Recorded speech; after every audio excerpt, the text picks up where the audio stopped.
ጤና ይስጥልን ክቡራን ተመልካቾቻችን፣ ሲሳይ አጌና ከሉዓላዊ ሚዲያ ዓርብ ታኅሳስ 24 2018 ዓመተ ምህረት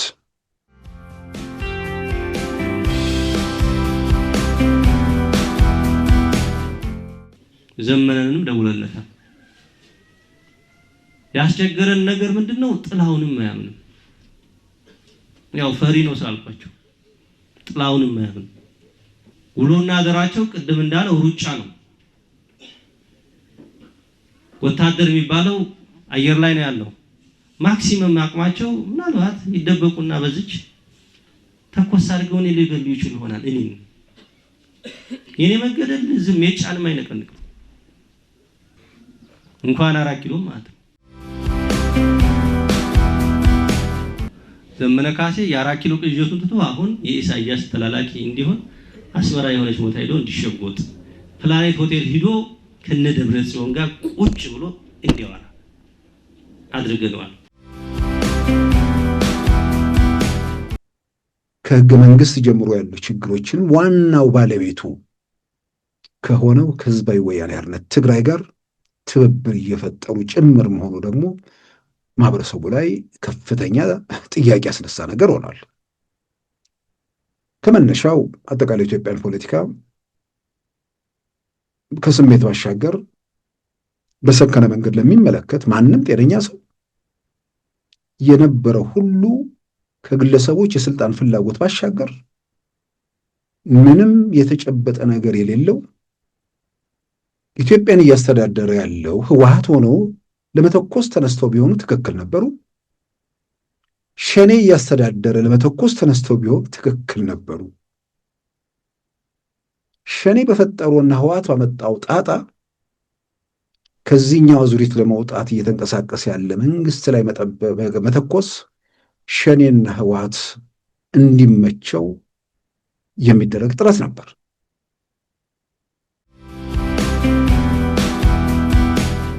ስለዚህ መንደር ውስጥ የወረደ ድርጅት አሁን በእነሱና በእነ ዶክተር ደብረጽዮን መካከል ያለው ችግር የእንትን ብቻ አይደለም። አሁን ምንም የአደባባይ ሚስጥር ነው። የፖለቲካ ብቻ ሳይሆን የሰፈርም ጭምር ሆኗል። ከዛም ባሻገር ትግራይ ውስጥ የሚወጡ የሚፈለፈሉ ፓርቲዎች የሰፈር ፓርቲዎች ናቸው። ይሄ ባለበት ሁኔታ ውስጥ አንደኛ የትኛው ድንበር፣ ሁለተኛ ከዛ በኋላ ትግራይ የሚባለው ትግራይ ሆኖ ይቀጥላል ወይስ ደግሞ ሌላ ትንንሽ እንጎቻ መንግስታት ይወጡበታል? የትኛው እንደውም ከሌላው በተሻለ ትግራይ ውስጥ የትግራይ ብሔርተኝነት ትንሽ የጠነከረ ነው። ትግራይ ውስጥ ያለውን ነገር እያየን ሌላውማ ጨርሶ ቢታሰብ ነገር አይደለም። ወደ ፍርክስክሱ ነው የሚወጣው ሀገር መሰረታለሁ ቢል። እውነት ጫካ ገብቶ ሰው ገሎ እናቱን ገሎ ሰው በሚስማር መጥቶ መንግስት ይሆናል እንዴ? አይሆንም። ውሸት ነው። ቀበሌም አይመራም፣ አቅሙም የለውም።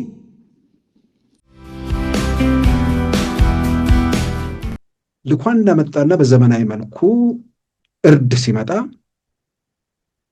ለዛ ተገርሞ በዘመናዊነቱ አድናቆት ድጋፍ መቸር ሲገባ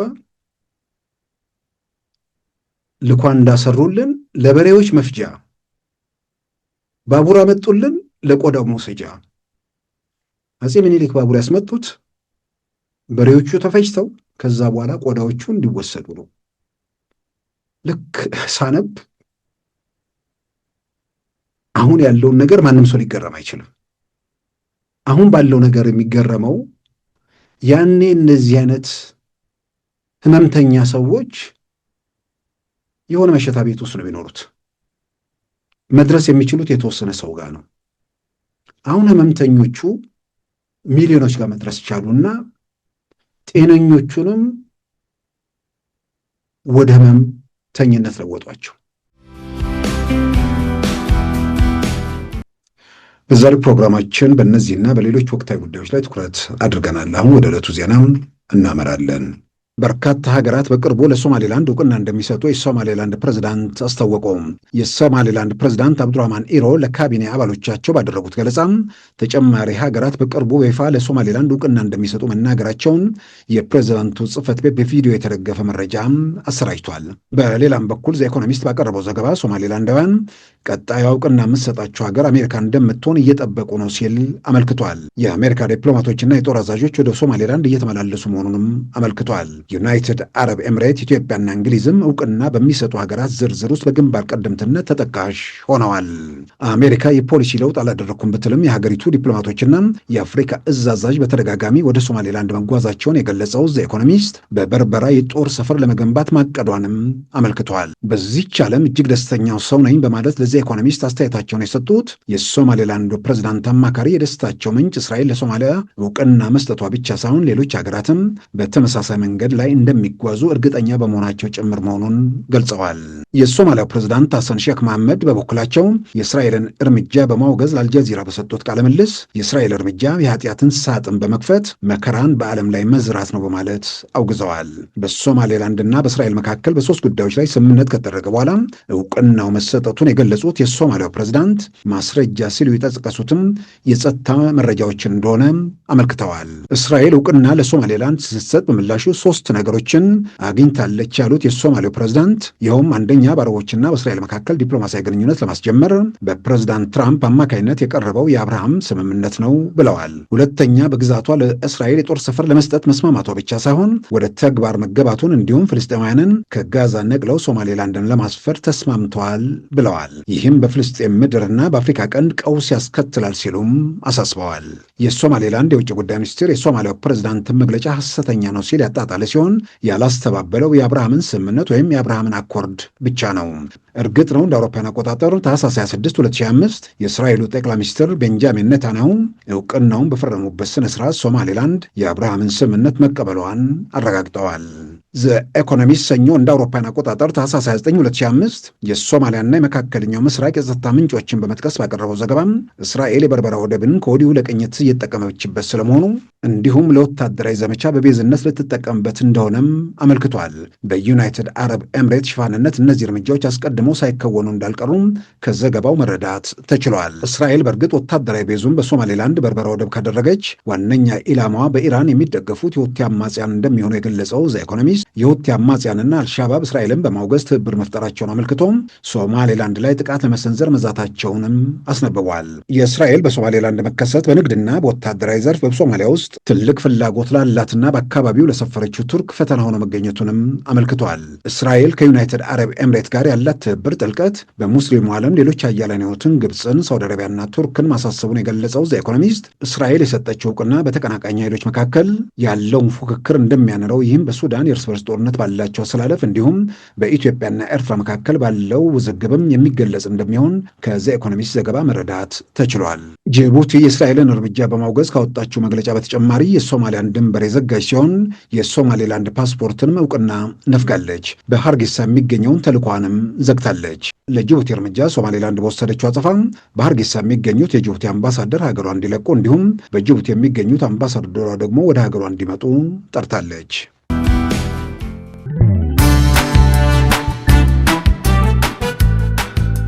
ሉዓላዊ ሚዲያን ይደግፉ።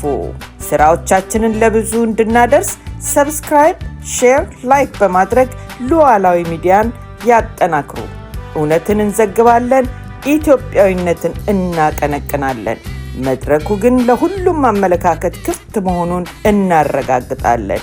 ሉዓላዊ ሚዲያ።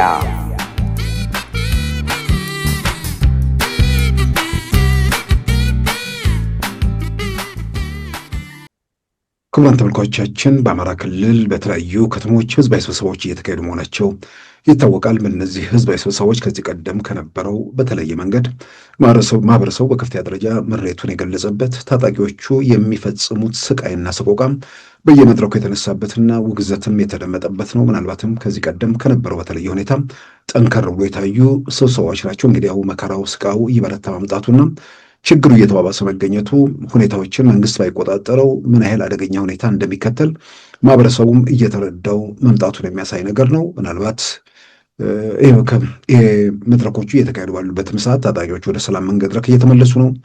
ሌሎቹም ይህን መንገድ ይከተላሉ ተብሎ ይጠበቃል። በሌላ በኩል ደግሞ ጨርሶ ወደዚህ መንገድ ላይ የማይመጡ መኖራቸው የሚያጠራጥር ነገር አይመስለኝም። ምናልባት ከዚሁ ጋር ተያይዞም በየመድረኩ ከተነሱ ነገሮች አንዱ ሜጫ በተባለው ጎጃም ውስጥ በተካሄደ መድረክ ላይ የክልሉ ምክትል ፕሬዝዳንት ዶክተር አብዱ ሁሴን ያደረጉት ንግግር አለ።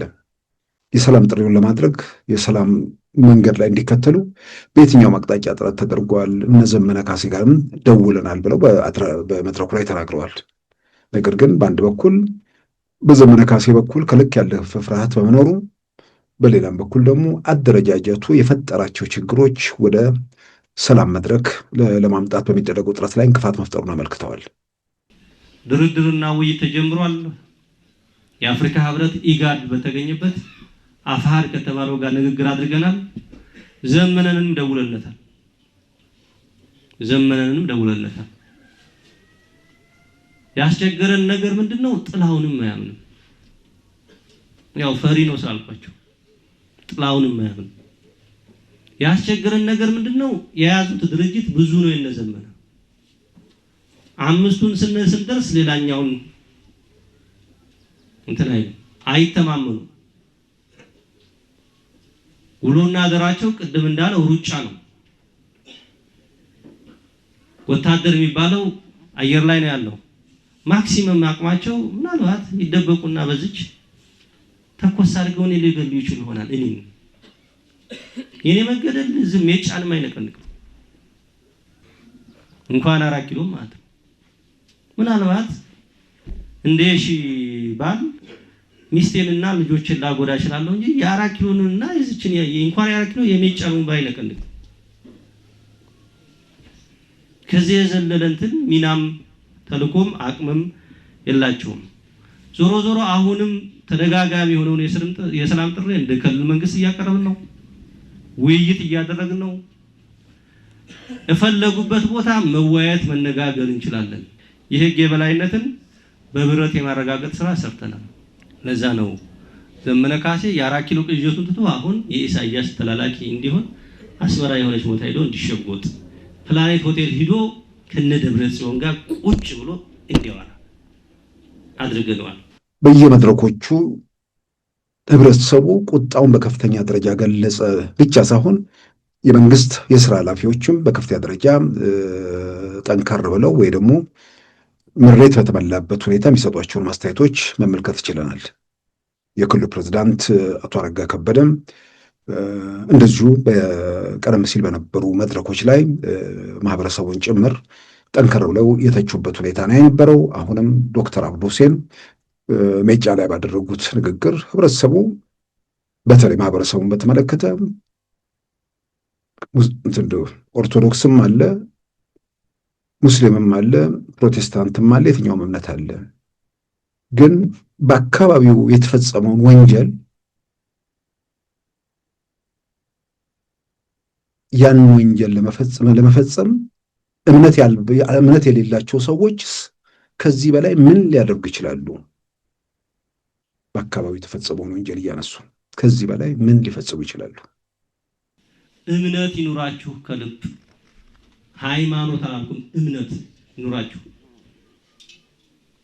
አሁን እናንተ ሙስሊም ባትሆኑ፣ ኦርቶዶክስ ባትሆኑ፣ ጴንጤ ባትሆኑ፣ ካቶሊክ ባትሆኑ ከዚህ በላይ ግፍ ምን ትፈጽማላችሁ? ሃይማኖት ባይኖራችሁ ከዚህ በላይ ምን ትፈጽማላችሁ? ምንም። ነውር ወይ ደግሞ ከወንጀል ወይ ደግሞ ከኃጢአት ተግባር ለመታቀብ አስችሏል ወይ በሚል ጠንካራ ትችት ያቀረቡበት ነው። እርግጥ ነው የአካባቢ መምህራን ተንበርክከው የተገደሉበት፣ የሃይማኖት አባቶች የተጨፈጨፉበት፣ ብዙ ስቃይና ሰቆቃ የደረሰበት አካባቢ በመሆኑ ነው። በሌላም በኩል ምክትል ፕሬዝዳንቱ ዶክተር አብዱ ሁሴን በዚሁ መድረክ ላይ ያነሱት ነገር አለ። ይሄ ማሽሞንሞን መቆም አለበት በሚል በግልጽ ያስቀመጡት ወንድሞቻችን የሚባል ነገር የለም። እዛው መራዊ ላይ ባላቸው የተገደሉትን ወይዘሮ መምህርት የሺን ጠቅሶ የእሷን ባል የገደለ ሰው እንዴት ነው ወንድም የሚሆነው? ሌሎችም የጨፈጨፍ ሰው እንዴት ነው ወንድም የሚሆነው? አንዳንዴ የምንናገረውን ነገር እናስተካክል፣ ጠላት ናቸው፣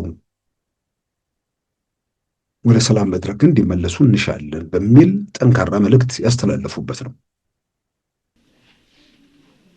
ጠላት ፍላጎቱ ሁለት ነው።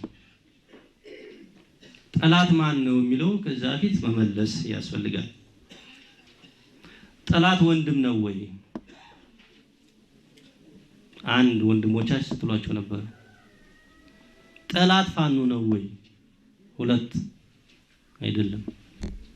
ለየሽም ባል የገደለ ሰው ለየሺ ወንድሟ ሊሆን አይችልም። በቋንቋም ወንድሜ ነው አይደለም የሚለውን ለመበየን እንደ የሺ 5 ዓመት እና 5 ወር ልጅ ፊት በጥይት ይገደላል አይገደልም ሰው ብሎ የመጠየቅና የመበየን አይ ይገደላል አይገደልም እያለች እናት ያንን ለማስረዳት እየቃተተች ያለችው እናት አንተ ላይ እስከሚደርስና እስከማይደርስ ድረስ ወንድሜ ነው ወንድሜ አይደለም ብለህ ዛና እዚህ አትርገጥ። ወንድም ሊሆን አይችልም።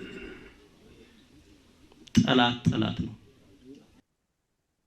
ከዚሁ ጋር ተያይዞ እንግዲህ በየመድረኩ ማንም ሰው የትኛዎችም አሁን አማራ ክልል መገናኛ ብዙሃን አሚኮ ላይ ገብቶ በየመድረኮች ያለውን ነገር ማየት ይችላል። እስካሁን ሰሞኑን ከተለቀቁት ቪዲዮዎች በአብዛኛው ጎጃም አካባቢ ያሉ ከተሞች ላይ ተካሂዷል። ወሎ ላይ መርሳ መካሄዱን ተከታትለናል። ጎንደር ደብረታቦር ላይ መካሄዱን ሰምተናል። ቪዲዮም ወጥቷል። ሸዋ ላይ መካሄዱን እስካሁን አላየንም። በወሎም በጎንደርም በአንድ ወይ ሁለት መድረኮች ላይ እስካሁን የተካሄደው፣ በሌሎቹም ይቀጥላል ተብሎ ይጠበቃል።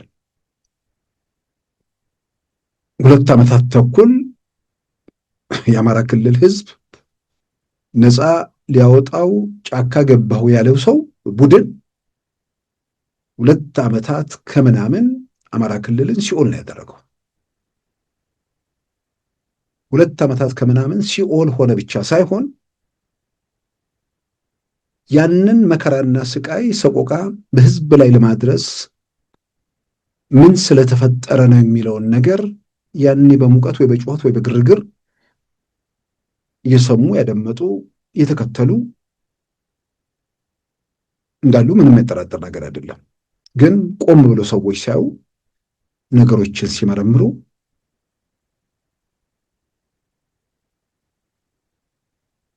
ችግር በመፍጠር የሚጠቀሰውና ችግር ባለቤት ተብሎ የሚተኮስበት መንግስት የችግሩ ባለቤት ወይስ ችግሩን ለመፍታት የተንቀሳቀሰ መንግስት ነው?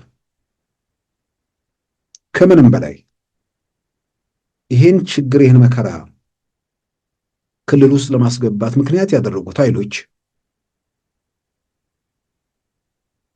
ከህገ መንግስት ጀምሮ ያሉ ችግሮችን ዋናው ባለቤቱ ከሆነው ከህዝባዊ ወያኔ ሓርነት ትግራይ ጋር ትብብር እየፈጠሩ ጭምር መሆኑ ደግሞ ማህበረሰቡ ላይ ከፍተኛ ጥያቄ ያስነሳ ነገር ሆኗል። ከመነሻው አጠቃላይ ኢትዮጵያን ፖለቲካ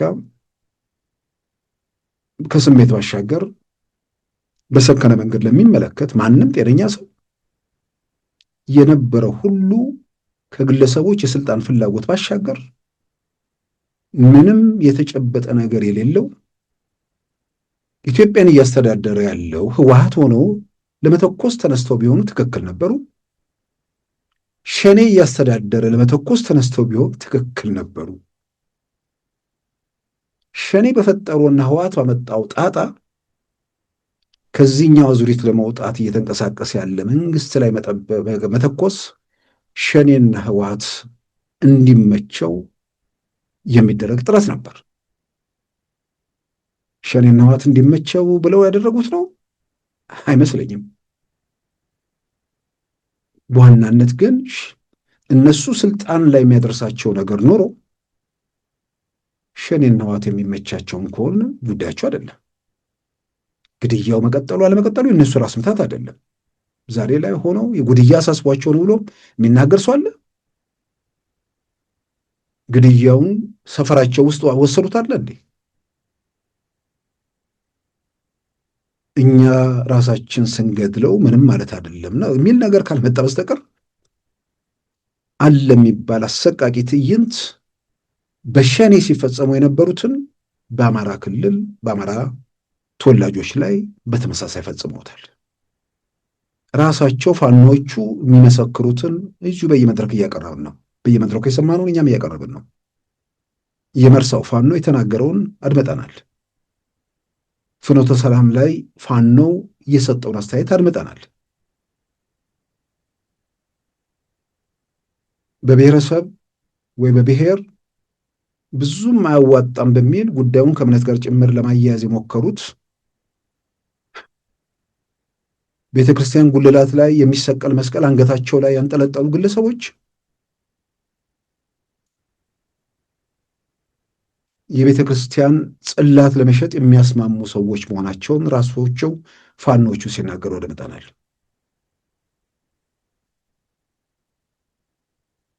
ስለዚህ አለ የሚባል ወንጀል፣ ሰቆቃ፣ መከራ ሁሉ በክልሉ ሕዝብ ላይ ያደረሰ ቡድን በተወሰነ ደረጃ ግራ ተጋብተው ለመረጃ የተሳሳቱ መረጃዎችን አድምጠው እዚህ ሂደት ውስጥ የገቡ ሊኖሩ ይችላሉ። ግን ዛሬ ማንም ሰው ቆም ብሎ ነገሮችን ሲያይ እየተኮሰ ያለው ኢትዮጵያ ውስጥ የተረጋጋ ሁኔታ ለመፍጠርና ኢትዮጵያን በሀገራቸው እኩል ባለመብት ባለቤት የሚሆኑበትን ስርዓት ለማምጣት በሚሰራ መንግስት ላይ ሲተኩሱ ዘረኞቹ እንዲፋፉና ቤተ መንግስት እንዲመለሱ እድል መስጠት መሆኑን ጤነኛ የሆነ ሰው የሚገምተውና የሚገነዘበው ነገር ነው። ግን በሙቀት በግርግር በጩኸት በየራሱ ኩርፊያ ያለበት ስልጣን በቀላሉ ይገኛል ተብሎ ያመነ የደነበረው ሁሉ እዚህ ግርግር ውስጥ ገብቶ 2 ዓመት ከመንፈቅ በላይ አማራ ክልል የቀውስ የመከራ የስቃይ ምድር አደረጉት። ሰዎች ታጥቀው የወጡ ሰዎች ለመግደል ፈቃድ ይዘው የሚንቀሳቀሱበት ሆነ። መሳሪያ ያዘ የፈቀደውን ነገር የሚያደርግበት ስርዓት አልበኝነት የነገሰበት ሁኔታ እንዲፈጠር አደረጉ። ዛሬ ያን ለመቀልበስ ትልቅ ስራዎች በመሰራታቸው የክልሉ ፕሬዝዳንት ዶክተር አብዱ ሁሴን እንዳሉት በብረት ህግ አስከብረናል ብለዋል። የተራረፉ የሉም ማለት አይደለም። የተራረፉ አሉ። ሚዲያ ላይ የሚንፈራፈሩ ማለት ነው። ዛሬ ከዛ ሁሉ በሚሊዮን የሚቆጠሩ ልጆች ትምህርት እንዳይማሩ አድርገው ጩኸቱ ሲበረክትና ግርግር ህዝቡ ቁጣው ይበረታ ሲመጣ በብልጽግና የተነሳ አማራ ከትምህርት ራቅ የሚል መረጃ የሚባል ቲቪን ዛሬ ጣቢያው ይኖር አይኖር ፌስቡክ ላይ ነው ምናምን ላይ ያየሁት። ህብረተሰቡ ያው 7 ዓመት ከምናምን በሳተላይት በምናምን እንዳለ ኢትዮጵያ ውስጥ ስለ ኢትዮጵያ የሚነገሩ መጥፎ ነገሮች ሁሉ ብሶት፣ ሁከት፣ ግርግር ሰው ቤት ቁጭ ብሎ ሳተላይት እንዲመለከት በማድረግ የተዛባ መንገድ ውስጥ እንዲገባ በተረት በልቦለድ ድርሰት በውሸት ሰውን ጠቅጥቀውት ግራ እንዲጋባ ያደረገ አካል ዛሬ ተመልሶ ትምህርት ብልጽግና አማራ እንዳይማር አደረገ። እነዚህ ሰዎች ሰውን ምን ያህል ቢንቁት ነው? ምን ያህል ወይስ ዓለም ጠቅላላ በእነሱ ዙሪያ ብቻ የሚሽከረከር አድርገው ወስደዋል። ሌላው ሰው ሌላ ነገር አይሰማም ነው። ትምህርት እንዳይማሩ በአዋጅ የከለከለ ቡድን መማር ከድል በኋላ ያለ መማር ከድል በኋላ ብሎ ወደፊት ሳይሆን ወደኋላ እያፈገፈገ የአማራ ክልል ምክትል ፕሬዝዳንት ዶክተር አብዱ ሁሴን እንዳሉት 4 ኪሎ ይመጣል ተብሎ ሲጠበቅ እየሸሸ አስመራ የገባ ቡድን መማር ከድል በኋላ አለ። ከየትኛው ድል? ዛሬ ወደለም ተጠላም ህብረተሰቡ ችግሩን ስለተረዳው አሁን እኮ ሌላ ጣጣ የለውም። የእስካሁንም ጉልበታቸው በአንድ በኩል የተዛባ መረጃ ላይ ተመስርቶ ጸረ እምነት፣ ጸረ ከሌ ብሔረሰብ የሚባል መንግስት የሚባል ተፈጥሯል ሰው አእምሮ ውስጥ። ያንን ገዝቶ እምነቱን ለመታደግ ማንነቱን ለመጠበቅ ትምህርት ባይኖር ምን ችግር አለው ብሎ ተባባሪ ነበር። ዛሬ አየው ነፃ አውጪዎች ሳይሆኑ አረመኔ ጨፍጫፊዎች መሆናቸውን አየ። በአንጻሩ ጸረ እምነት፣ ጸረ የሆነ ማህበረሰብ የተባለው መንግስት ምን እያደረገ ነው? እንደውም ደብረ ታቦር መድረክ ላይ አንድ አባት ሲናገሩ ያው ምሬቱ በየአቅጣጫው ነው። ምሬቱ የትኛው መድረክ ላይ የሚገርም ምሬት ነው የሚሰማ ፋኖ የሚባል ታጣቂ ላይ። አሁን ደግሞ እዚህ ልማት እንጠይቃለን ቤት በኩል ገብቶ ያልማል መንግስት ነው ባለው ሁኔታ ግን እያየን ነው። ባህር ዳር እያየን ነው፣ ጎንደር እያየን ነው ይላሉ ሰውየው፣ ይመሰክራሉ አባት። ደግሞ ሌላ በኩል ልማት እንጠይቃለን ቤት ይግባ። እውነት ጫካ ገብቶ ሰው ገሎ እናቱን ገሎ ሰው በሚስማር መጥቶ መንግስት ይሆናል እንዴ? አይሆንም። ውሸት ነው። ቀበሌም አይመራም፣ አቅሙም የለውም። እኔ ተናግሬዋለሁ ዛሬ። አሁንም የምደክመው አቅሙም የለውም። እሱ እስኪወድቅ ሰው መብላት ነው። የአማራን ታሪክ ማጥፋት ነው። ለውጥ እኮ ትልቅ የመጀመሪያ እኮ ፌሮ ቁሞ የህወሓት አመራር የገቢ ማስገኛ የሆነውን ግድብ ከኔም ኪስ ከመቀነትም እሱን እኮ ድሌት ብሎ እንደገና ፕላን ሰርቶ አይተናል። ይህ ለውጥ ነው ለማቆም የሚታገለው ይሄ ወሮ በላ ሌባ። ከዛም በኋላ እኮ እንጂ እስቲ የባህር ዳርን ተለዋጭ መንገድ እነ ጎንደርን እነ ጎርጎራን እንይ። ቤት ይግባ። አሁን አለማም እንላለን፣ ወጣት ስራ አጣ እንላለን። መንግስት ቤት ይግባ። ቤት ገብቶ የስራ የሰው ልጅ ትምህርት ቤት የሚከለክል መማርን የሚዘጋ አማራ ወንድሜን እየገደለ ልጄን እየገደለ ለአንተ ነው የቆምክ ይላሉ። ውሸታም ነው ህወሓትና እያለ ትናንት የነበርኩ ሁሉ ብሔር ብሔረሰቦች ተጋግዘን ሞሎክሴ እየደፈረ ቀጥቀጠን ያስወጣነውን ህወሓትን ግብፅን ኑገዙን ይላል። ይሄ ሆዳም። ስለዚህን ታሳቢ አድርገን እንውጣ፣ ከችግር ንዳን። አሁን እኮ የሚያርስ የለም የሚነግድ የለም። 2 ዓመት ተኩል ከምንም በላይ ሌላው ልማቱ ምናምን በእንትን ይመጣል። 2 ዓመት ተኩል ማለት በአጠቃላይ 3 ዓመት ምናልባትም ወደ ትግራይ ድንበር አካባቢ ያሉ ወደ ጎንደር ምናምን ወሎ ጫፍ ምናምን አካባቢ ያሉ ሰዎች ደግሞ ከትግራው ጦርነት ጋር ተያይዞ ምናልባት 4-5 ዓመት በላይ ከትምህርት ማያደርገዋል። ለዚህ ሁሉ ኃላፊነትና ተጠያቂነት መረጋገጥም አለበት። ከምንም በላይ ግን አሁን ህብረተሰቡ አንደኛ ነፃ አውጪ የተባለው ነፃ አውጪ አለመሆኑን ማረጋገጡ አንድ ትልቅ እርምጃ ነው። ያ ትልቁን እርምጃ ግን ደግሞ በተጨባጭ ነገር ማስደገፍ በጣም ወሳኝ ነው። እንደማይጠቅሙት ብቻ ሳይሆን እንደሚጎዱት ስቃውን እያበረቱ ሰቀቋውን እየጨመሩ መሆናቸውን ተረድቷል። ስለዚህ ከዚህ በኋላ አንዱ በአንድ መድረክ ላይ እንደተናገሩት ሰዎቹ ጫካ አይደለም ያሉት ጫካው ህዝባቸው ህዝብ ውስጥ ህዝቡ ነው ብለው ነበር። ስለዚህ አሁን ጫካው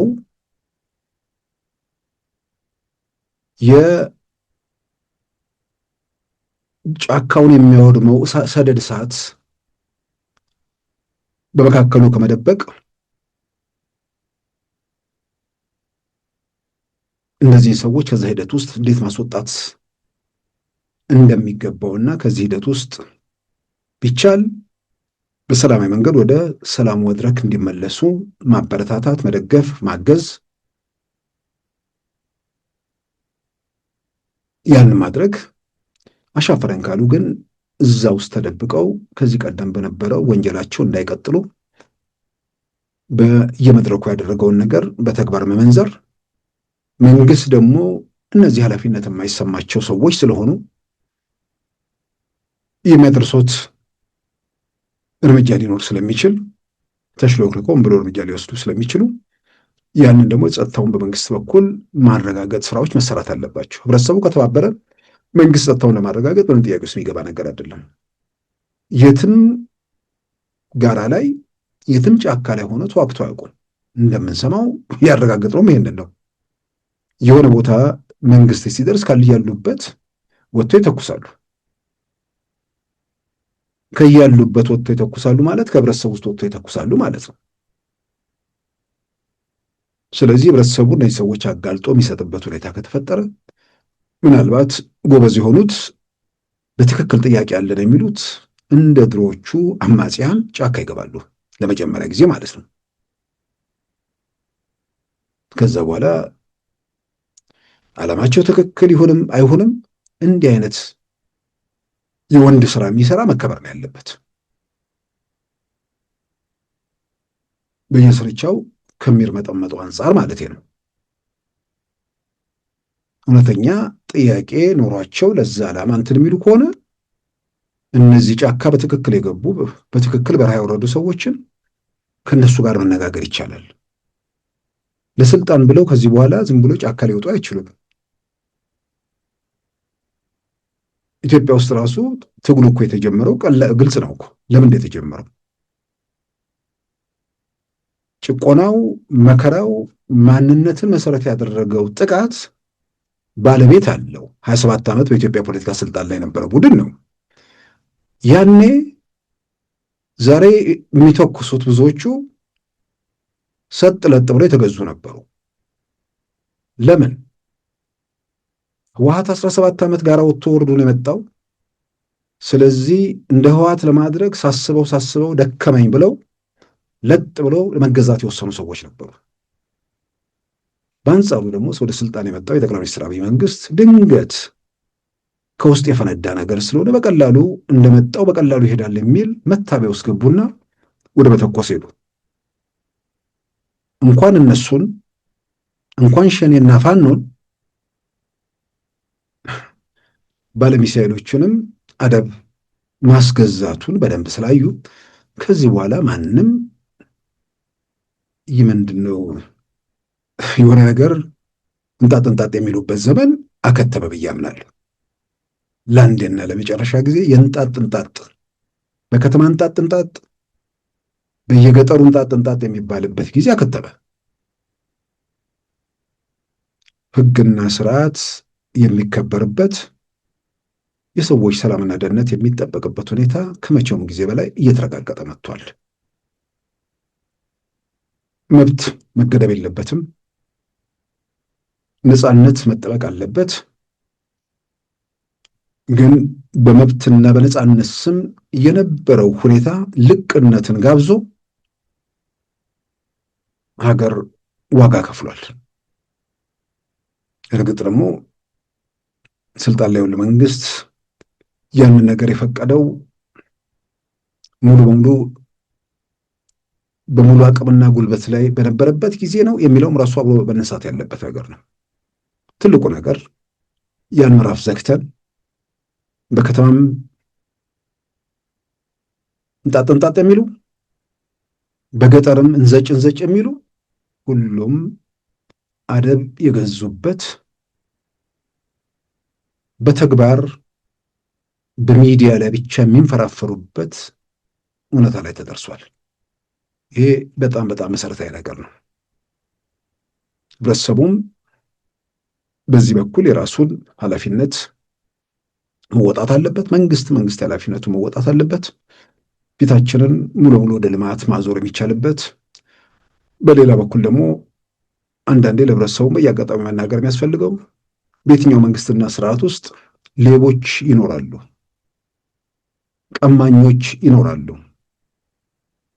ከመንደራቸው ባሻገር የተጋረዱ ከለር ብላይንድነስ የሚባል ነገር አለ። ሌላ ነገር የማያዩ ሰዎች አሉ ከጥቁርና ነጭ ውጭ። ያ ጥቁርና ነጭ እነሱ ሰፈራቸው ነው ወይ ትውልድ አካባቢያቸው ምናምን። እንዲህ አይነት በሽተኞች በንጉሱም ጊዜ ነበሩ፣ በደርግም ጊዜ ነበሩ፣ በቲፒኤልኤፍ ያው እንደነበሩ ግልጽ ነው። የቲፒኤልኤፍን የተለየ የሚያደርገው ዘር መሆኑ ነው። አሁንም እንደዚያ የሚያስቡ ከሰፈራቸው ባሻገር የማየው ሌቦችና መንደርተኞች ይኖራሉ። እነዚህ ተፈጥሯቸው ነው።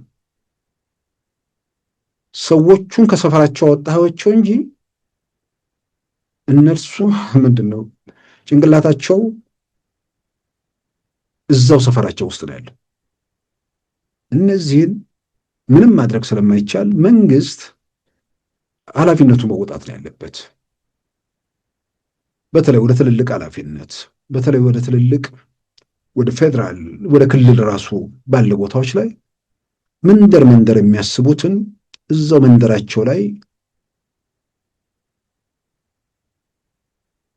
ምን ወይ ምንድን ነው የቀበሌ ሊቀመንበር ምናምን አድርጎ ማስቀመጥ ነው። ምክንያቱም መንደራቸውን እያሰቡ ሊሰሩ ይችላሉ። ከዛ ባሻገር ማየት የማይችሉ ሰዎች ማለት ነው። ስለዚህ የሆኑ ሰዎች ለስራ ጉዳይ ሲኬድ ወይ ደግሞ ስራ ሲቀጠር የዚህ አካባቢ ሰዎችን ይቀጥራል። ድሮም ይባላል። ምንም አንተ አሁን በዚህ ዘመን አንዳንድ ነገሮችን ማንሳት በጣም ሴንሲቲቭ ስለሆነ አይደረግም እንጂ የዚህ አካባቢ ሰው ይህን ቦታ እንደዚህ ሰፈር አደረገው ይባላል። እከሌ ይህን ቦታ እዚህ ቦታ ቤት መስሪያ ቤት ተቀጥሮ በአንድ ጊዜ መስሪያ ቤቱን ይህን ክልል አደረገ፣ ክልል አይደለም ክፍለ ሀገር አደረገ ይባል ነበር። ያው ሰዎች አሉ እንደዚህ አይነት ስራ ሲባል የሚሰፈራቸው ሰው ምንም ሲባል የመንደራቸው ሰው የሚታያቸው ሰዎች አሉ። እንዲህ አይነት ሰዎች ዛሬም ይኖራሉ። በደርግም በንጉሱም ጊዜ ስላሉ ማለት ነው። ጥያቄው መሆን ያለበት በዘር ተደራጅተው ታንኩንም ባንኩንም ሁሉንም ነገር በመዳፋቸው አድርገው ሌሎችን ለአጫዋችነት የሚፈልግ መንግስት አለ ወይ ነው 27 ዓመታት እንደነበረው ያንን ማረጋገጥ ነው። የትኛውም ኢትዮጵያ ውስጥ የትኛውም ሰፈር ተቧድኖ ሌላውን አግልሎ ሀገር ሆኖ ሊቀጥል አይችልም። በዛ በኩል የሆነ ነገር አለ ወይ? እሱ ነው ጥያቄ መነሳት ያለበት። ከዛ ውጭ ገቢዎች ላይ ያለ ሌባን የሆነ መስሪያ ቤት ያለን መንደርተኛ እሱን መንግስት እንደ መንግስት እንዲያስተካክለው በሚዲያዎችም በእንደዚህ አይነት ጉዳይ ላይ ያሉ ክፍተቶችን ለመንግስት በመጠቆም መንግስትም እርምጃዎችን በመውሰድ በእንደዚህ ነገሮችን ማስተካከል ይቻላል። ጥያቄው በደማቁ መሰበር የሚገባው ኢትዮጵያን በሀገራቸው የሆኑ ሰፈር ሰዎች ተደራጅተው ሁሉንም ነገር በመዳፋቸው አድርገው ሌሎች በሀገራቸው ጉዳይ ሁለተኛ ዜጋና ተመልካች የሆኑበት የፖለቲካ ስርዓት ኢትዮጵያ ውስጥ አለ ወይ ነው። ያ ነው ማረጋገጥ የሚገባው። ከዛ ውጭ ሆነውን እንዳልኩት ራሱ መንግስትም እንዲያስተካክለው መሰራት፣ በሌላም በኩል ደግሞ ህብረተሰቡም መረጃ በመስጠት የራሱ ሚና መጫወት አለበት። መንግስትም የቁጥጥር ዘዴዎቹን ለማጥበቅ በተለይ አሁን ከገቢዎች ጋር ተያይዞ ምሬቱ በየአቅጣጫው የሚሰማ ነገር ነው። ያ በጣም ህብረተሰቡ ውስጥ በዛ ደረጃ ነገር ካለ ቢያንስ ጉዳዩን በዚህ ምክንያት ነው ብሎ ማስረዳት፣ በዚያ ምክንያት ደግሞ የተፈጠሩ ክፍተቶችን አቢዩዝ ለማድረግ የሚሞክሩ ግለሰቦች ሊኖሩ ስለሚችሉ ደግሞ እሱን መቆጣጠር የመንግስት ኃላፊነት ነው። ሌላው የአቶ ጌታቸው ቃለ ምልልስ አንድ ቀን በአንድ ጉዳይ እንዲህ ተነስቶ የሚታለፍም ነገር አይደለም። በርካታ ጉዳዮች ናቸው የተነሱት፣ ግን ሌሎች በርካታ እያንዳንዳቸው ለየብቻቸው ውይይት የሚጋብዙ ነገሮች አሉ። ከምንም በላይ ግን ትላንትም እንዳነሳሁት የጦርነቱን አነሳስ በተመለከተ የጦርነቱን ባለቤት በተመለከተ የሰጡት መግለጫ አሁን ትግራይ ውስጥ በትግራይ ብሔርተኞች፣ ሌላው ይሄ ወደ መንደሩ ወደ ሰፈሩ የማይሳበው ሰውማ አሁን ቢያንስ ከሌላው ወገን ሳይሆን ከህዝባዊ ወያኔ ሓርነት ትግራይ ሰው በኮሚኒቲ ውስጥ በሚደነቁ በሚከበሩ ሰው ማናቸው መመዘኛ በጦርነቱ ጊዜ ከዛም በኋላ ባሉ መረጃዎች ዶክተር ደብረጽዮን የአቶ ጌታቸውን ያህል ተሰሚና ተጽዕኖ ፈጣሪ አልነበሩም። ዶክተር ደብረጽዮን የአቶ ጌታቸውን ያህል በወጣቱ ዘንድ ተጽዕኖ ፈጣሪ አልነበሩም።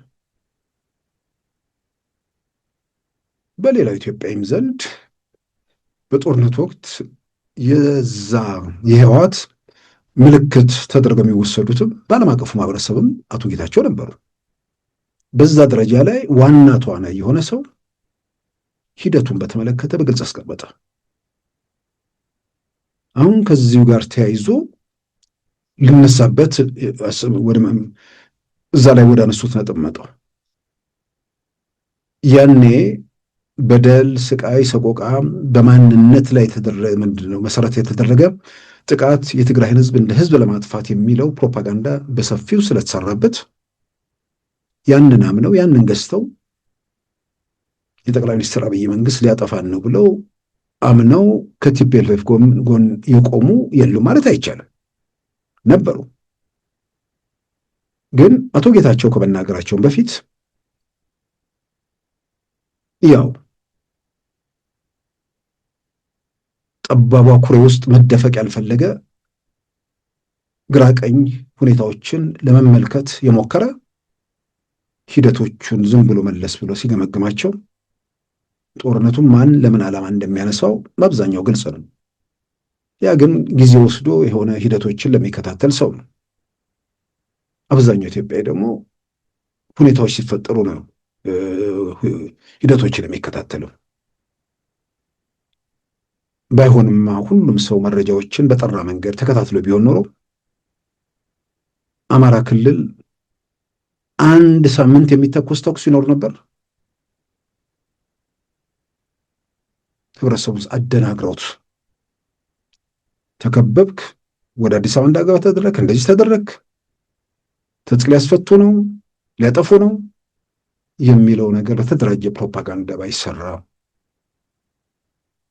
ያን እያንዳንዱ ሰው ነገሮችን መዝኖ ሁኔታዎችን ገምግሞ የሚደርስበት ቢሆን ኖሮ እንደ አንድ ወር እሺ፣ አንድ ሳምንት እሺ፣ ከአንድ ወር በላይ የማይቀጥል እዛው የሚመክን እንቅስቃሴ ይሆን ነበር። እንዳልኩት ጫካ አልወጡ፣ እንዳልኩት በረሃ አልወረዱ። ህብረተሰቡ ውስጥ የተደበቁት ህብረተሰቡ ደግሞ እንዳዳኝ እንደ ተከላካይ በማንነቱ በህልውናው ላይ የመጣውን አደጋ ለመቀልበስ የተሰባሰቡ ልጆቹ አድርጎ ወሰደ።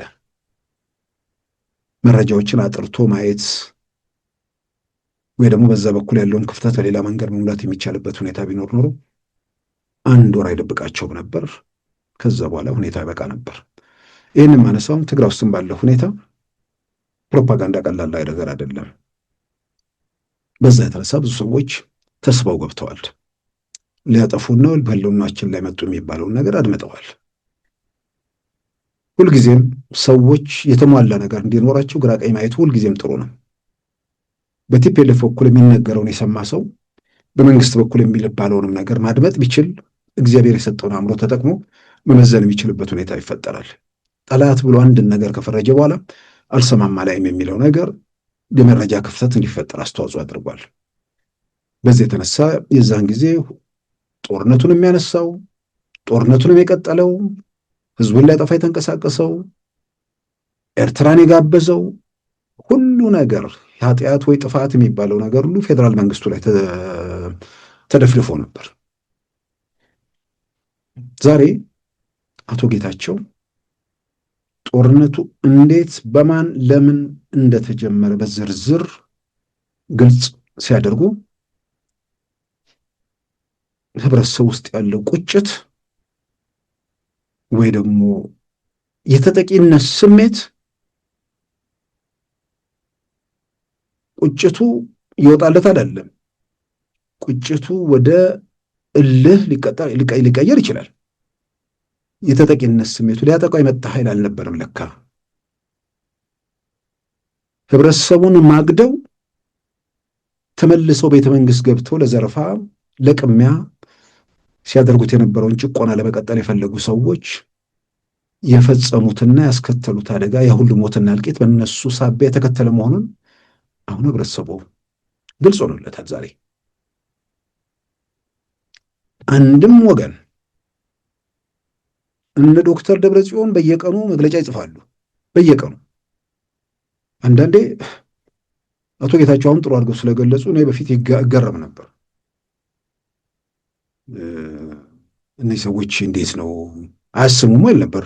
እንደማያስቡ አሁን ነገሩን። ለአፍሪካ ህብረት፣ ለተባበሩት መንግስታት ተፈናቃዮች እንዳይመለሱ ተደረገ፣ እንደዚህ ተደረገ ምናምን ብለው ይጽፋሉ። የአፍሪካ ህብረት እዛ ገጠሩ ትግራይ ገጠር ውስጥ ያለ አንድ ቀበሌ መንደር ያለ ነዋሪ እኮ አይደለም። መረጃ እኮ አለው። ተፈናቃይ እንደመለስ ያደረገው ቲፒኤልኤፍ መሆኑን አውቋል። ለዛ አካል ምን ብለህ ነው ደብዳቤ ከዚህ በኋላ መጽፍለት? ይህን ነው በየሳምንቱ እንትን የሚሉት።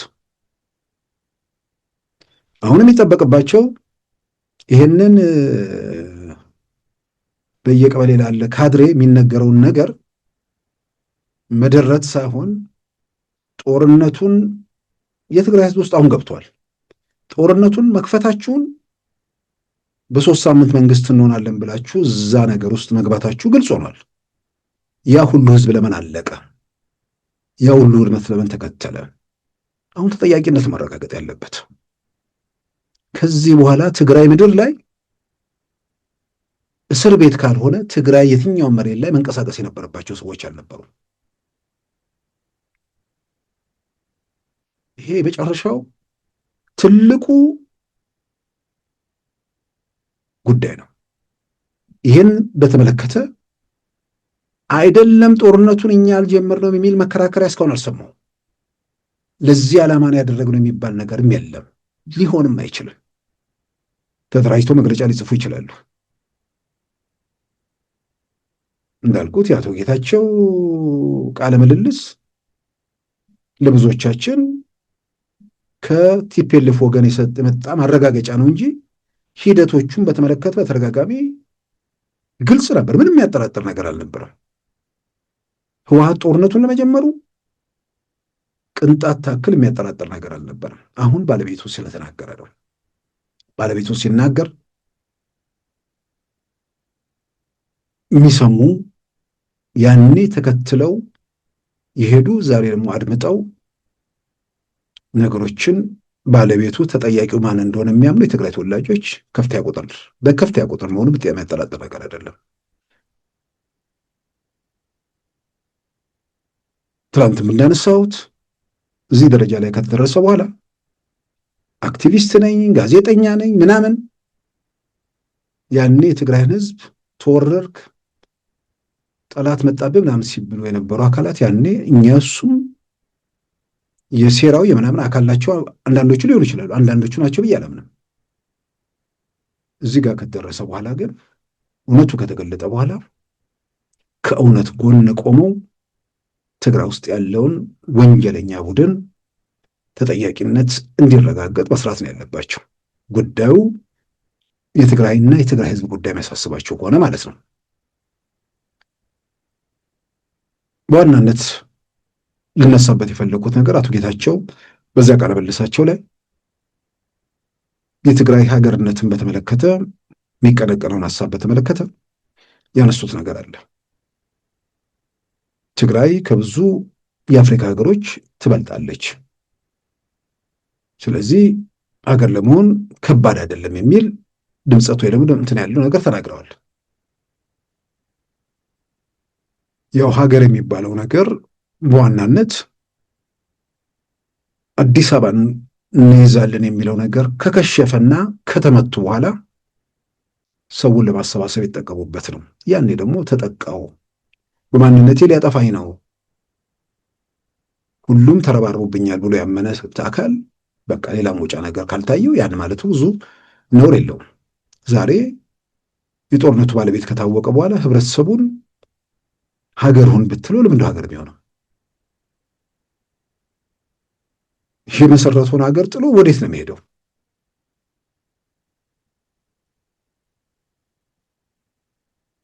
አሁን በዚህ በኩል ምን ብለው ነው ሊያሳምኑ ይችሉት ከዚህ በኋላ?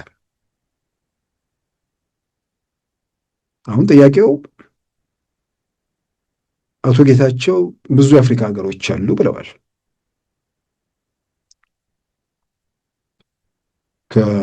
የቁጥር ጉዳይ ከሆነ ከነ ጅቡቲ ትግራይ 5-6 እጥፍ ይሆናል። ግን ጥያቄው እሱ አይደለም። አንደኛ ለምን ነው፣ ሁለተኛ ብለን እየዘረዘርን እንችላለን። ግን መሰረታዊ ላነሳው እንትን የምለው ነገር ሀገር ሲኮን የትኛው ድንበር ተይዞ ነው ሀገር የሚኮነው ብቻ ሳይሆን ዛሬ ባለው ሁኔታ ትግራይ የሚባል ሀገር አቆሞ ትግራይ ላይ ይቆማሉ? ራሳቸው አቶ ጌታቸው በቃለ ምልልሱ ላይ የተናገሩት ነገር አለ። ድሮ የነበረው የትግራይ አመራር የህወሓትን ትግል እንትን ሲል በዋናነት ማንነትን መሰረት አያደርግም ነበር። ገመቹና ጥሩነህ የሚባሉ አመራር የነበሩት ድርጅት ዛሬ መንደር ውስጥ ወርደዋል አሉ። ስለዚህ መንደር ውስጥ የወረደ ድርጅት አሁን በእነሱና በእነ ዶክተር ደብረጽዮን መካከል ያለው ችግር የእንትን ብቻ አይደለም። አሁን ምንም የአደባባይ ሚስጥር ነው። የፖለቲካ ብቻ ሳይሆን የሰፈርም ጭምር ሆኗል። ከዛም ባሻገር ትግራይ ውስጥ የሚወጡ የሚፈለፈሉ ፓርቲዎች የሰፈር ፓርቲዎች ናቸው። ይሄ ባለበት ሁኔታ ውስጥ አንደኛ የትኛው ድንበር፣ ሁለተኛ ከዛ በኋላስ ትግራይ የሚባለው ትግራይ ሆኖ ይቀጥላል ወይስ ደግሞ ሌላ ትንንሽ እንጎቻ መንግስታት ይወጡበታል? የትኛው እንደውም ከሌላው በተሻለ ትግራይ ውስጥ የትግራይ ብሔርተኝነት ትንሽ የጠነከረ ነው። ትግራይ ውስጥ ያለውን ነገር እያየን ሌላውማ ጨርሶ ቢታሰብ ነገር አይደለም። ወደ ፍርክስክሱ ነው የሚወጣው ሀገር መሰረታለሁ ቢል። ስለዚህ ይሄንን አንደኛ ለምን ይሰጥ የነበረው ምክንያት አሁን ተነነ። ባለቤቶቹ ግልጽ አደረጉት። የትግራይን ህዝብ ለማጥፋት፣ የትግራይን ህዝብ ለመበደል፣ የትግራይን ህዝብ ለመጨቆን ይሄድ የለም። የትግራይን ህዝብ ተጠቅሞ በትግራይ ህዝብ ስም ተመልሶ ቤተ መንግስት ለመግባትና ዘረፋና ቅሚያውን ለመቀጠል የተንቀሳቀሰ ቡድን የመቶ ሺዎችን እልቂት ጋብዟል፣ ውድመት አስከትሏል። ስለዚህ መገንጠል የሚለው ለምን ይመጣል? ሁለተኛ መገንጠል የሚለው ነገር ሲመጣ ሶስተኛ ሀገር መውጫ ወልቃይትን እንይዛለን መባሉ ምንም ያጠራጥር ሀገር አይደለም። ሁሌም የሰሊጥ መሬት ነው። እንደገና ሶስተኛ ሀገር ሱዳን መውጫ ነው። ያ ደግሞ ራሱን የቻለ የማይታሰብ ነገር ነው። በጉልበት ማረጋገጥ ለስንት ጊዜ የማያቋርጥ ቀውስና መከራ ውስጥ የሚያስገባ ነገር ነው። ስለዚህ ኃላፊነት የሚሰማው ማንም ጤነኛ ሰው፣ ስለ ትውልድ ቀጣይነት የሚጨነቅ ሰው በትልቁ በሰፊው ሀገር ውስጥ ሀገር ባለቤት ሆኖ መቀጠል የሚችልበትን ሁኔታ በትልቋ ኢትዮጵያ ውስጥ ባለመብት መብቱ ያልተገደበ ሙሉ ባለቤትነቱን የሚያረጋግጥ የፖለቲካ ስርዓት፣ እሱንም ደግሞ በግለሰብ ላይ የተመሰረተ የፖለቲካ ስርዓት ፓርቲ ምንድን ነው? በዘር መደራጀት ባህልን፣ ቋንቋን ምናምን ለማበልጸግ በዛ መልክ ፓርቲ ለመሆን ግን በሰፈር መደራጀት ውጤቱን በውድቀትና በውርደት የተደመደመ ነገር ስለሆነ ከዛ ዙሪት ውስጥ መውጣቱ በጣም በጣም አስፈላጊ ነገር ነው። ስለዚህ ይህን አጥብቆ መያዙ እጅግ አስፈላጊ ነው። ሀገራዊ በሆነ ዓላማ በሀገራዊ ህልም ዙሪያ ሁሉም የፖለቲካ ስራ ሁሉም ባለቤት የሚሆኑበት የፖለቲካ ስራ። ስለዚህ ኢትዮጵያ ውስጥ ችግር መንግስት ሲፈጥር የየራሴን ጎጆ ይዤ እወጣለሁ ከሚል አስተሳሰብ ወጥቶ ሁሌም ቤተመንግስቱ የኔም ጭምር ነው፣ በማናቸውም መንገድ ያ ቤተመንግስት የኔም ጭምር ነው የሚል ነው እንጂ ሌላ ቤተመንግስት ሰራለሁ፣ ሌላ ጎጆ እወጣለሁ የሚል የፖለቲካ አስተሳሰብ በጣም በጣም አደገኛ ነው። ስለዚህ ከዚያ ዙሪት መውጣት ነው። መገንጠል የሚለው ነገር መፍረስ የሚለውን እንደሚያስከትል መገንጠል የሚለውን የሚያቀነቅኑ ሰዎች ይዘው የሚሄዱት የተሰነጣጠቀ የተወሰነ ጊዜ ሲቆይ የሚፈረካከስ አብሮ የማይቀጥል የማይጸና ነገር መሆኑን አውቀው የጸናውን ነገር አጽንቶ የበለጠ አጽንቶ ሁሉም ባለቤትነቱን አረጋግጦ መሄድ የሚችልበት ሁኔታ ለአንዴና ለመጨረሻ በዛ መንገድ ምናልባትም በኢትዮጵያ ሕገ መንግስት ውስጥ ያለውን አንቀጽ 39ን ሌላው ማህበረሰብ ሳይሆን ያንን ጥፋት ያንን ነገር የቀመሙት የቲፒኤልኤፍ ሰዎች ይሄ ነገር አደገኛነቱን አውቀው ከዚህ በኋላ በኢትዮጵያ ምድር አንቀጽ 39 የሚባል በሀገራችን አንቀጽ 39 ሁልጊዜ ለብሔርተኞች በጥቅል ሲጠራ እንትን ለራሳቸው አሉታዊ ነገር ይጠቀሙበታል። አንቀጽ 39 እንዳለ ችግር የለበትም። አንቀጽ 39 እስከ መገንጠል የሚለው ወይም እንደዚህ ላይ ያለውን ነው። ሌላው ሰዎች ቋንቋቸውን፣ ባህላቸው ምናምን ማዳበር የተቀደሰ ተግባር ነው። እሱ ላይ ማን ጥያቄ የሚያነሳ ሰው ኢትዮጵያዊን አይቻል አቅም የታመሙ አለ የሉም ማለት አይደለም። የታመሙ በሽተኞችማ በየዘመኑ በየጊዜው አሉ። እንደውም ከአዲስ አበባ ጋር ካለው ከልማት ጋር አያይዤ አቶ ጌታቸው ያነሱት ነገር አለ። አንድ ጀነራል አሁንም ከነ ህዋቶች ጋር ያሉ ጀነራል ብለዋል፣ ስም አልጠቀሷቸው፣ አዲስ አበባ መጥተው ካስቴሌ ምናምን ምሳ በልተው መሰለኝ ከዛ በኋላ ከተማውን እየጎበኙ ሲሄዱ እንዶ መናገር ከበደን እንጂ ይሄ ልጅ እኮ ሀገሩን ከተማውን እየለወጠ ነው አለኝ።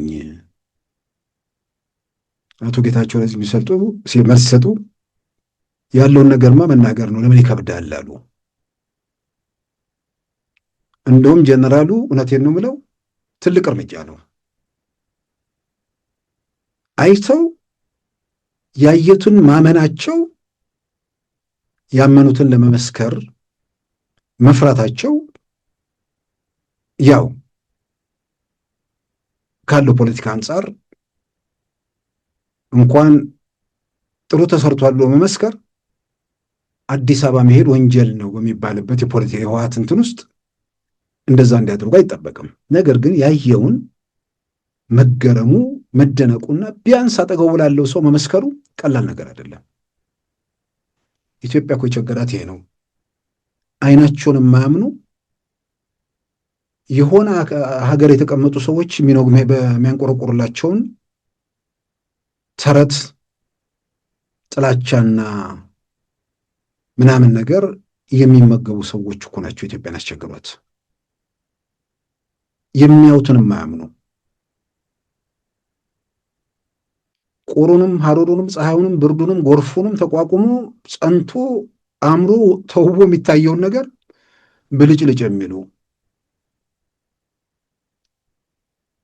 ብልጭልጭ በፀሐይ ይጠወልጋል፣ ብልጭልጭ በዝናብ ይረግፋል ምናምን ትርጉም ባለው ሁኔታ የውጭ ሀገር ሰዎች መጥተው ሀገር እንዲለወጣሉ ብለው ቪዲዮ እየሰሩ ነው። መቼም ብልጽግና ይባሉ። ነገር ግን እኔ አቶ ጌታቸው የሚያነሷቸውን ጀነራል አድንቄያቸዋለሁ። እውነት ለመናገር የቸገረን ይሄ ነዋ። ምክንያቱም የሚያዩትን ለማመን የማይችሉ ሰዎች ተፈጥረዋል። ምናልባትም አይናቸውንም የነዛ ሰዎች አይን ተገጥሞላቸው እንደው አላውቅም።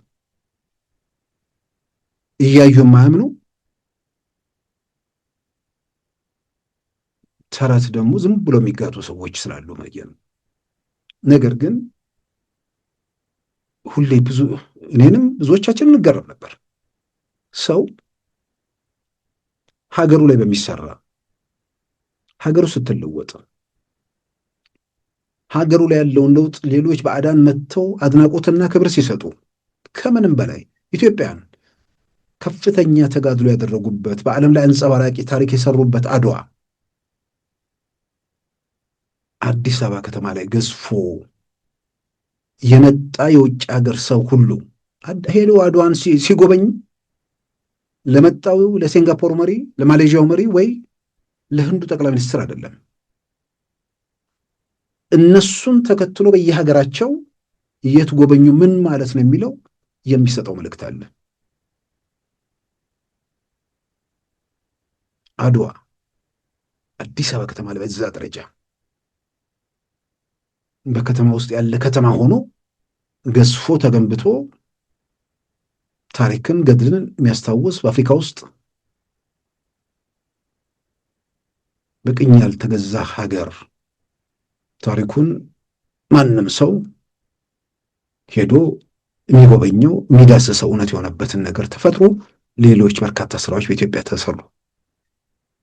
በየቦታው ወንዝ የሚባለው ነገር አሁን ቆሻሻ መጣያዎቹ ድሮ ህንፃዎች ሲሰሩ ወይ ደግሞ ቤቶች አቅጣጫቸው ወደ ወንዝ አቅጣጫ ከሆነ ዋጋቸው የሚረክስበት ነው። ምክንያቱም ቆሻሻ መጣያ ስለሆነ። ዛሬ ወደ ወንዝ አቅጣጫ ቤት ማድረግ ምንም ጥያቄ ውስጥ የሚገባ የለም። አንድ ህንፃ ላይ ተመሳሳይ ቤት ወደ ወንዙ አቅጣጫ የሆነው ትርጉም ባለው ደረጃ የዋጋ ልዩነት ይኖረዋል። ይሄ ግን ዛሬ ይህንን ማየት መቀበል የማይፈልጉና የሚክዱ ሰዎች ዛሬ አይደለም የተፈጠሩት። ለካ በዘመኑ እንዲህ የሚታመሙ ሰዎች ለካ ሁሌም አሉ። ከ100 ዓመት በፊት በአፄ ምኒልክ ጊዜ ተመሳሳይ ህመምተኞች ነበሩ። ልክ እንደ ዛሬ ፋኖና ሸኔ ቲፒኤልኤፍ ደጋፊዎች የነበሩ ያኔም ነበሩ። ያኔ ዲጂታል ሚዲያ ስላልነበር ቁጥራቸው ስላልበለከተ ውዥንብር የማድረስ ተጽዕኗቸው ውስን ነበር እንጂ በሽተኞች ያኔም ነበሩ። አፄ ምኒልክ ሰዎች በአንድነቱ ምናምን ትግል ውስጥ የራሳቸው እንትን አለ፣ እዛ ውስጥ አልገባም። ግን በኢትዮጵያ ዘመናዊ ታሪክ ውስጥ የእርሳቸውን ያህል አንጸባራቂ ስራ የሰራ ሰው የለም። ቴክኖሎጂ በዛ ዘመን ብዙ እርምጃ ሄዱ ሰው ናቸው። ያንን ዘመናዊ ትምህርት ቤት፣ ቴሌኮሙኒኬሽን ምን በዛ ዘመን ሌሎች በቅኝ አገዛዝ ስር በሚንከራተቱበት ዘመን ዓለም ወደ ደረሰበት ያውም ደግሞ ከኋላ ቀር ሰዎች ጋር እየታገሉ ብዙ ነገር እርምጃ ያሳዩ ሰው ናቸው። ያኔ እርሳቸው በሚሰሩት ስራ እጅግ የተገረሙና የተደነቁ ውዳሴ ያቀርባሉ። ደጃዝማች ከበደ ተሰማ በቅርቡ ማስታወሻቸው በጥቅል ድሮ ከጻፉት ማስታወሻ ባሻገር ልጆቻቸው የቀሪ ነገሮችን ጨምሮ ያሳተሙት ማስታወሻቸው አለ፣ ነበር እንዳይረሳ በሚል እዛ ላይ ያስቀመጡት ነገር አለ። በአፄ ምኒልክ ዘመን ውስጥ እየተደረገ ባለው ነገር የተገረሙ ሰዎች ባቡሩም ሰገረ፣ ስልኩም ተናገረ፣ ይሄ በማን ጊዜ ተደርጎ ነበረ? መልአክ ነው ምኒልክ ልቤ ጠረጠረ ይላሉ። ይህ አዝማሪ ምናምን በእንትን በመገረም ማለት ነው። ብዙ ዘመናዊ ነገሮች ስለመጡ ኢትዮጵያ ከነበረችበት ሁኔታ አንጻር በአፄ ምኒልክ ጊዜ የሚታዩ ነገሮች በመገረም ማለት ነው። ለካ ቁጥራቸው ትንሽ ነው እንጂ ያኔም ፋኖ፣ ሸኔ፣ ህወሓት ምናምን ነገር እያዩ የማያዩ እየሰሙ የማያደምጡ ሰዎች ነበሩ። ያኔም ሁሉም ነገር ለመካድ የተነሱ እነሱ ደግሞ ምን አሉ? ከደጃዝማች ከበደ መጽሐፍ ነው። በአፄ ምኒልክ ጊዜ ሆነ ልኳንዳ አሰሩልን ለበሬዎች መፍጃ፣ ባቡር አመጡልን ለቆዳው መውሰጃ። ልኳንዳው የተሰራው ልኳንዳ ባይሰራ በየሰፈሩ እያረዱ ይበላሉ። ልኳንዳ መጣና በዘመናዊ መልኩ እርድ ሲመጣ ለዛ ተገርሞ በዘመናዊነቱ አድናቆት ድጋፍ መቸር ሲገባ ልኳንዳ ሰሩልን ለበሬዎች መፍጃ፣ ባቡር አመጡልን ለቆዳው መውሰጃ። አፄ ምኒልክ ባቡር ያስመጡት በሬዎቹ ተፈጭተው ከዛ በኋላ ቆዳዎቹ እንዲወሰዱ ነው። እንደዚህ ባቡር የመጣው ቆዳ ጭኖ ሊሄድ ነው። ልኳንዳ የመጣው በሬዎቹ ለመጨፍጨፍ ነው። ልክ ሳነብ አሁን ያለውን ነገር ማንም ሰው ሊገረም አይችልም። አሁን ባለው ነገር የሚገረመው ያኔ እነዚህ አይነት ህመምተኛ ሰዎች የሆነ መሸታ ቤት ውስጥ ነው የሚኖሩት። መድረስ የሚችሉት የተወሰነ ሰው ጋር ነው። አሁን ህመምተኞቹ ሚሊዮኖች ጋር መድረስ ቻሉና ጤነኞቹንም ወደ ህመምተኝነት ለወጧቸው። ስለዚህ አሁን በሚሆነው ነገር በግሌ ይሄንን የደጃዝማች ከበደን መጽሐፍ ካየው በኋላ በቃ ይሄ ነገር የሰው ልጅ ተፈጥሮ ነው። እንደዚህ የታመሙ እውነትን ለመመስከር በጎ ነገርን ለማድነቅ ያልተፈጠሩ ወይ ደግሞ ውስጣቸው የማይፈቅድላቸው ሰዎች በየጊዜው በየዘመኑ አሉ። ስለዚህ ከዚህ በኋላ የሚያዩት ላይ የሚጨፍኑ አድምጠው የማያደምጡ ሰዎች በመኖራቸው መገረም ማብቃት አለበት። የሰው ልጅ ተፈጥሮ ነው። ችግሩን ዛሬ ያወሳሰበው እነዚህ ህመምተኞች መሸታ ቤት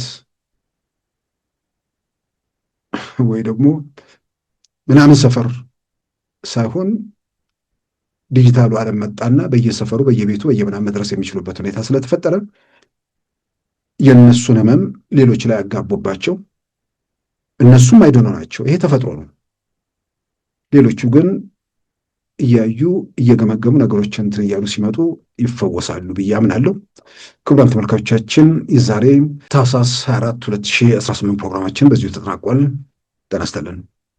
ክቡራን ተመልካቾቻችን የዛሬ አርብ ታህሳስ 24 2018 ፕሮግራማችን በዚሁ ተጠናቋል። ጤና ይስጥልን።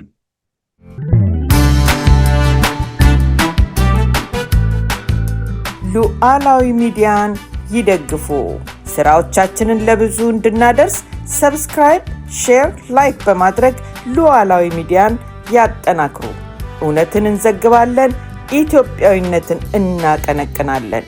መድረኩ ግን ለሁሉም አመለካከት ክፍት መሆኑን እናረጋግጣለን። ሉዓላዊ ሚዲያ